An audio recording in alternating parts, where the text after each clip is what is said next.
నా ఇంట్లోనే ఏర్పడింది. నేను ఎవరినో ఏంటో, నాకు నా బ్యాక్గ్రౌండ్ ఏంటో అని. సో వాళ్ళు కూర్చోబెట్టి మళ్ళీ పెద్దల ముందు కొంచెం ఇన్సల్ట్గా ఉంటుంది కదా, ఏంటంటే మీ గురించి మీరు చెప్పడం అన్నట్టుగా. వాళ్ళు ఎవరు లేకుండా చూసి వీళ్ళిద్దరు కూర్చోబెట్టి టీవీలో పెట్టాయి. ఎవరు వాళ్ళు భయ్య అంటారు అనుకోండి, తాతయ్య అంటారు అదృష్టకు. భయ్య అది నువ్వా అంటారు. మధ్యాహ్నం నేనే ఇప్పుడు కాదు, మీ అమ్మ నాన్న పుట్టక ముందు నుంచి కూడా నేనే, అది నేను అది అచ్చుడు నా బెస్ట్ నెంబర్స్ ఉంటాయి కదా, అవన్నీ వాళ్ళకి చెప్తూ ఉంటే ఇప్పుడు ఏమైపోయింది తెలుసా, గాడ్ ఫాదర్ వాడు 4 times చూశారండి.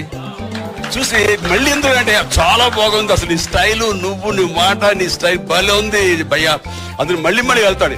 అందులో చిన్నపిల్లలు అట్రాక్ట్ చేసిన అంశాలు ఏమున్నాయమ్మా అంటే, లేదు బ్రహ్మాండంగా ఉంది, మేము వెళ్తాను, మళ్ళీ వెళ్తాను. అమ్మయ్యా అనుకుని ఇప్పుడు నేను మళ్ళీ మా ఇంట్లో కూడా ఎస్ మనమే ఫీల్ నాకు వచ్చింది. దానికి నేను సెల్ఫ్ డబ్బా కొట్టుకోవాల్సి వచ్చింది చిన్నపిల్లల దగ్గర.